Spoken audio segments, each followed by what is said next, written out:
டேய் சோழா,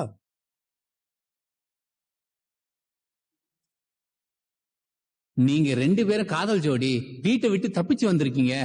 நீங்க எங்களை கல்யாணம் பண்ணி வைக்கலனா உங்களை பிரிச்சு உங்க அப்பா வேற ஒரு பையனை கல்யாணம் பண்ணி வச்சிருவாங்கன்னு அவன் தாமா சொன்னான்.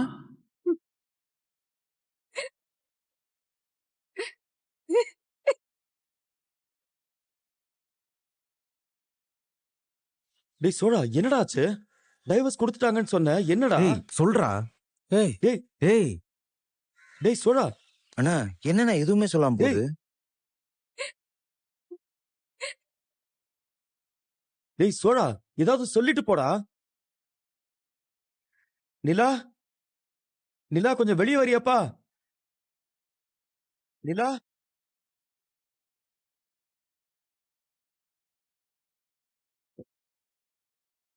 நிலா வாப்பா. டேய் சோழா, சொல்லுடா, என்னடா ஆச்சு? என்ன கேட்டா? எனக்குலாம் எதுவுமே தெரியாது. மேடம் தான் கூட சேர்ந்து வாழ முடியாது கோர்ட்ல டிவோர்ஸ் கொடுத்தாங்களே. எதுவும் இருந்தாலும் அவங்க கிட்டே கேட்டுக்கோ. நிலா, என்னாச்சுப்பா? இருங்க, நான் ஏன் முடியாதுன்னு சொன்னேன்னு தெரியாதா? நான் என்ன சும்மா வாய்க்கு வந்தபடி உங்களை மாதிரி அடிச்சு விடுறாளா?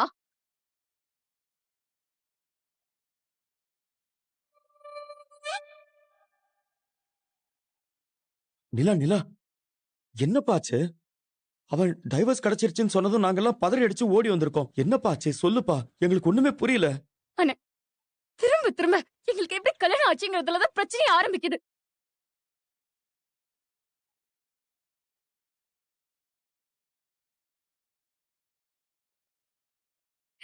எங்களுக்கு எப்படி எனக்கு கல்யாணம் ஆச்சு? என் வீட்டுல ஒரு கல்யாணம் பிக்ஸ் பண்ணாங்க. எனக்கு அந்த கல்யாணம் பிடிக்கல. சோழன் கிட்ட நான் ஹெல்ப் கேட்டேன்.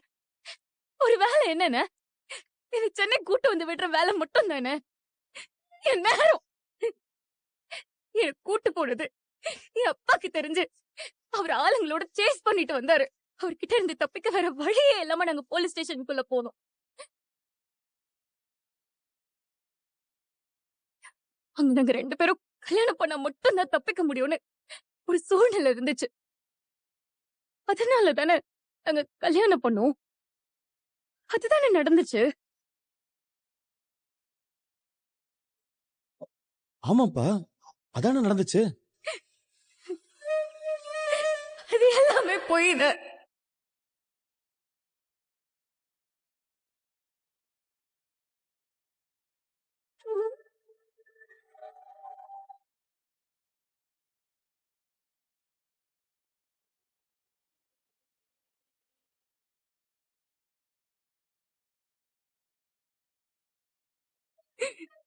உங்க தம்பி என்னை ஏமாத்தி கல்யாணம் பண்ணிருக்காரு.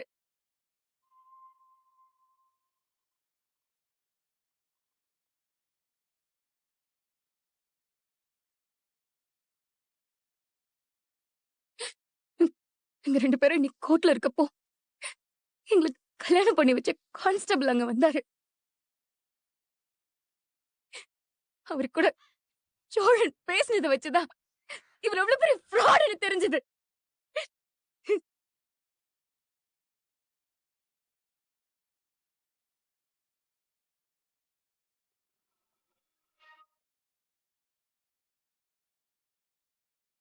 அந்த கான்ஸ்டபிள் இவரை பார்த்து சூப்பரா பிளான் பண்ணி கல்யாணம் பண்ணிட்டா சோழான்னு சொல்றாரு. அது கேட்கும் போது எனக்கு எப்படி இருந்திருக்கும்? பிளான் பண்ணானா? புரியலங்க. அன்னைக்கு எனக்கும் சோழனுக்கும் கல்யாணம் நடந்திருக்காம இதுல இருந்து எஸ்கேப் ஆயிருக்க முடியும் பாண்டி. அது நடக்காம இருக்க என்கிட்ட ஒரு மாதிரி போலீஸ் கிட்ட ஒரு மாதிரி பேசியிருக்காரு. அந்த போலீஸ் கிட்ட போய் நாங்க லவ்வர்ஸ், எங்களை சேர்த்து வைங்கன்னு கேட்டிருக்காரு.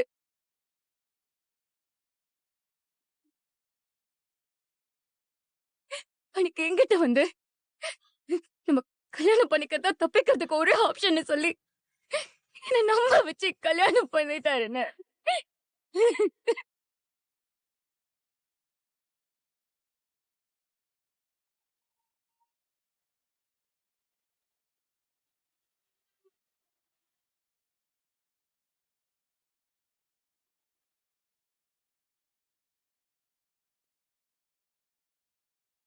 டேய் டேய் சோடா, என்னடா இதெல்லாம்? நிலா என்னென்னமோ சொல்லுது. என்னடா பண்ணி வச்சிருக்க?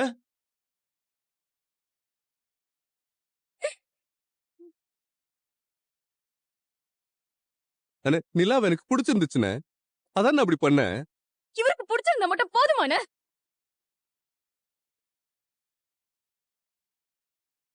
நான் என்ன மனசோட இருந்தேன்? எவ்வளவு பெரிய பிரச்சனையில இருந்து ஓடிட்டு இருந்தேன். அதுல இருந்து காப்பாத்துறேன்னு சொல்லி அந்த சிச்சுவேஷனை அவருக்கு சாதகமா யூஸ் பண்ணிருக்காருன்னு.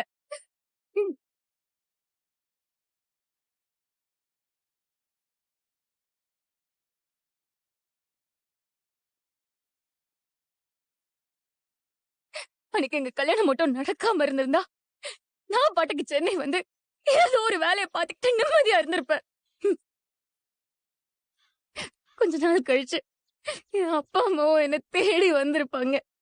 அவங்க கூட பேசி நானும் அவங்க கூட சேர்ந்திருப்பேன். என்ன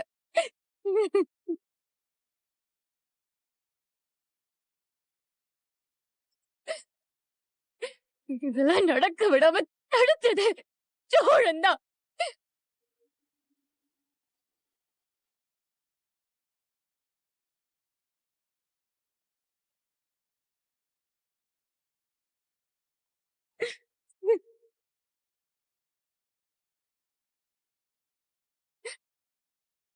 என் அப்பா அம்மா என்ன மோசமா நடத்துறாங்களேன்னு நான் வீட்டை விட்டு வந்தா சோழன் என்ன முட்டாளாக்கி கல்யாணமே பண்ணிட்டாருன்னு.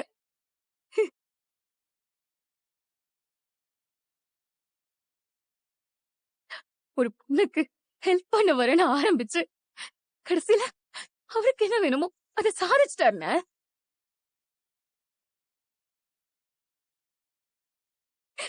பைத்தியம் மாதிரி இன்னைக்கு வரைக்கும் அவர் சொல்றது எல்லாம் உண்மை நினைச்சிட்டு இருக்கேன்.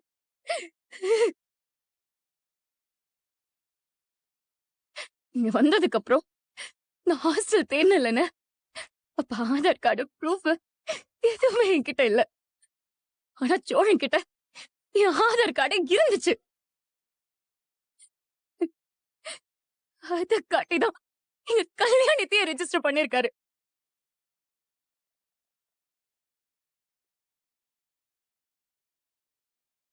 அவர் ஒரு பாக்கெட்லயே ஆதார் கார்டை வச்சுக்கிட்டு நான் ஹாஸ்டல்ல ஏறி இறங்கத்தை பாத்துக்கிட்டு அமைதியா இருந்திருக்காருன்னு.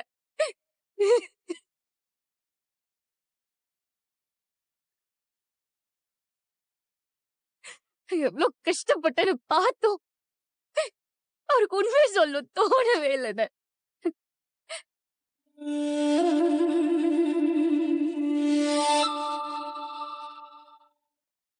கேட்டா அவருக்கு என்ன பிடிச்சிருக்கு, அதான் இதெல்லாம் பண்ணேன்னு சொல்றாரு. இதெல்லாம் ஒரு காரணமான?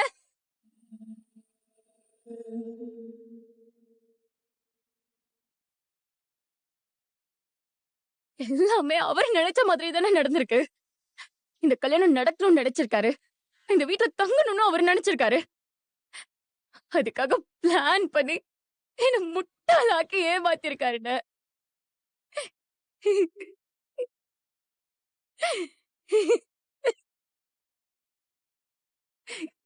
கையில ஒரு ப்ரூஃப் கூட இல்லாம இங்க எப்படி வந்து நிக்கிறேன்னு நானே திட்டிட்டு இருக்கும் போது கூட அவருக்கு அதை எடுத்து நீட்ட தோணவே இல்லைன்னு.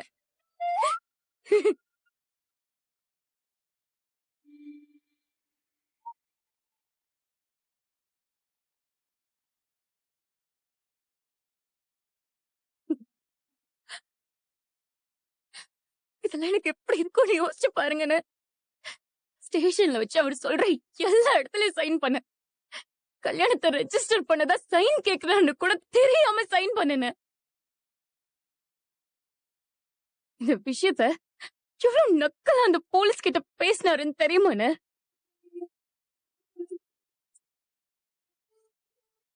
அந்த போலீஸ் நான் இன்ஸ்பெக்டர் கிட்ட சொன்னதாலதான் உங்களுக்கு கல்யாணம் ஆச்சுன்னு சொல்றாரு.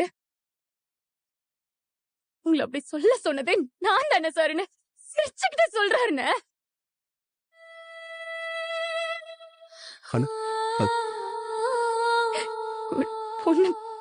ஒரு பொண்ணை ஏமாத்திட்டேன்னு எப்படின்னு அவரால் இப்படி சிரிச்சுக்கிட்டே சொல்ல முடியுது? டேய் டேய் டேய் என்னடா பண்ணி வச்சிருக்க? ஆமாண்ணே, நான் பிளான் பண்ணி தான் கல்யாணம் பண்ணேன். நான் தான் ஒத்துக்கிறேனே.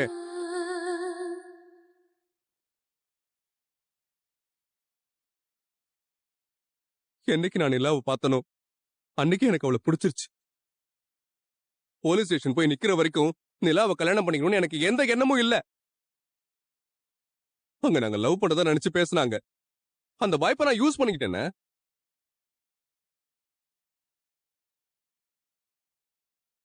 பாத்தீங்களாண்ணே, எப்படி சொல்றாருன்னு பாத்தீங்களாண்ணே? யூஸ் பண்ணிக்கிட்டாரா? என்ன பொருளா சண்டை போட்டு வாங்குறதுக்கு? இதெல்லாம் இன்னைக்கு வரைக்கும் என்கிட்ட சொல்லவே இல்லைண்ணே. ஒருவேளை நான் டிவோர்ஸ் வேணாம்னு சொல்லியிருந்தா காலம் பூரா இந்த பொய்ய தூக்கி சுமந்திருப்பாரு.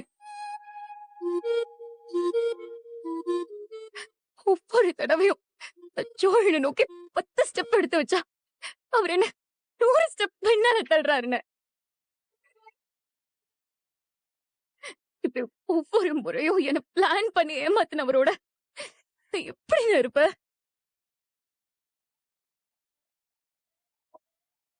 அவரோட நான் ஏன் சேர்ந்திருக்கணும்? அதான் டிவோர்ஸ் வேணும்னு சொல்லிட்டேன்.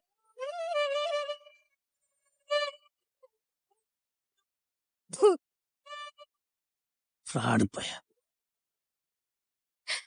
போதும்னு, இதுக்கு மேல நான் இந்த வீட்ல இருக்க போறது இல்ல. இன்னைக்கு இந்த வீட்ல எனக்கு எந்த பிரச்சனையும் இல்லாம இருக்கலாம். ஆனா நான் இங்க வந்தப்போ நான் எவ்வளவு கஷ்டப்பட்டேன். அது எல்லாமே ஜோரன் கிரியேட் பண்ணதுதான். போலீஸ நம்ப வச்சு, என்ன நம்ப வச்சு ஒரு ஃபுல் டிராமாவை நடத்தி அதுல எனக்கே தெரியாம நானும் நடிச்சு. ஐயோ, போதும். இதுக்கு மேல என்னால முடியலன்னு. நிலா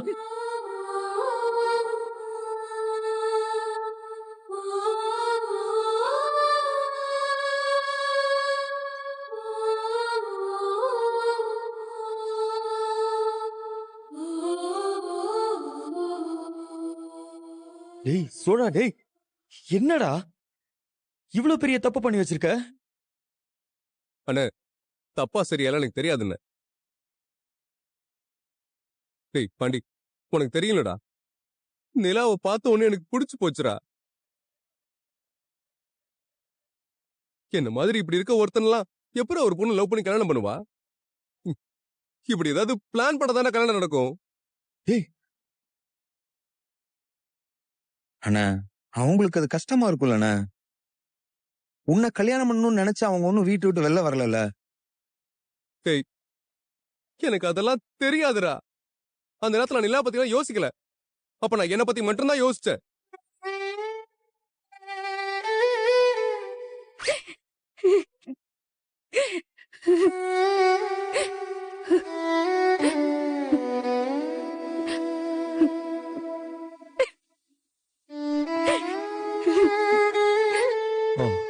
இப்ப அந்த பொண்ணு பாட்டுக்கு கிளம்பி போயிட்டா என்னடா பண்ணுவ? உண்மை ஒரு நாள் வெளியே வரும்னு யோசிக்கவே இல்லையா? காலத்துக்கு எப்படி அந்த உண்மையை மறைச்சு வாழ்வ? நிம்மதியா இருக்க முடியுமாடா உன்னால? அப்படியே உனக்கு அந்த பொண்ணை பிடிச்சிருந்தாலும் நீ என்னடா பண்ணிருக்கணும்? சொன்ன மாதிரி அந்த பொண்ணை கொண்டு போய் சென்னையில விட்டுட்டு உன் விருப்பத்தை சொல்லிருக்கணும். இன்னைக்கு அந்த பொண்ணுக்காக எல்லா இடத்துலயும் நிக்கிற மாதிரி அன்னைக்கு நீ நின்று இருந்தானா நிலாவுக்கே உன்னை பிடிச்சிருக்குமேடா. கிளிக்கும். அவ என்ன மதிச்சு பேசி கூட இருக்க மாட்டான். அண்ணே, அந்த நேரத்துல எனக்கு இதான் சரின்னு பட்டுச்சுன்னு அதை தானே செஞ்சேன்.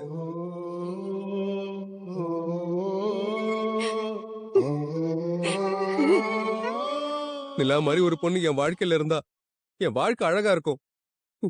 எல்லாமே மாறிடும். அது மட்டும் தானே என் மனசுல ஓடிட்டே இருந்துச்சு. எப்படியும் உண்மை ஒரு நாள் தெரியாதனடா போகுது சோழா. அதை நீ யோசிக்கவே இல்லையாடா? அதெல்லாம் நான் யோசிக்கவே இல்லைன்னு. எனக்கு அந்த நேரத்துல என்ன தோணுச்சோ அதைத்தான் நான் செஞ்சேன். அதுக்காக நான் ஒண்ணும் நிலாவை கஷ்டப்படுத்தலையே. என்னால முடிஞ்ச அளவுக்கு நல்லா தானே பாத்துக்கிட்டேன். அண்ணா, நீ அவங்க வாழ்க்கைக்குள்ள போகாம இருந்திருந்தா அவங்களே அவங்கள நல்லா பாத்து இருந்திருப்பாங்கண்ணே.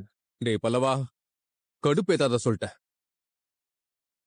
நிலா, என்னப்பா பேக் எல்லாம் எடுத்துட்டு வந்துட்ட? நிஜமாவே போறியாப்பா? ஆமாண்ணே.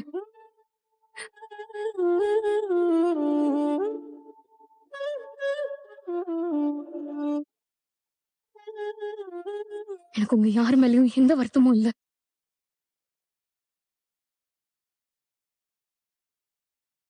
சோழனை பார்க்க பிடிக்காம தான் அந்த வீட்டை விட்டே போறேன்.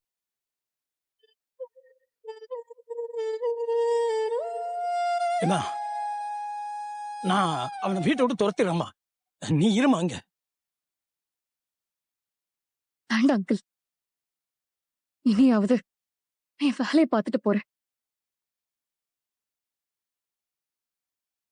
அதுக்காக உங்க எல்லார் மேலயும் நான் கோவமா இருக்கேன்னு அர்த்தம் இல்ல.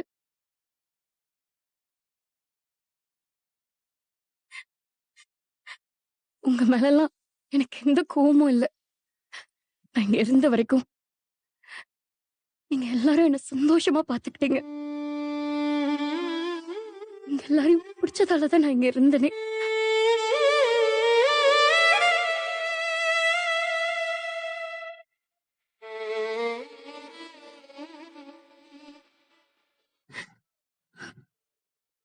ஆனா இதுக்கப்புறமும் உங்க எல்லாரையும் பாப்பேன், எல்லார்கிட்டயும் பேசுவேன். இவரை வச்சுதான் நீங்க எல்லாரும் என் கூட இருக்கீங்கன்னு அர்த்தம் இல்ல.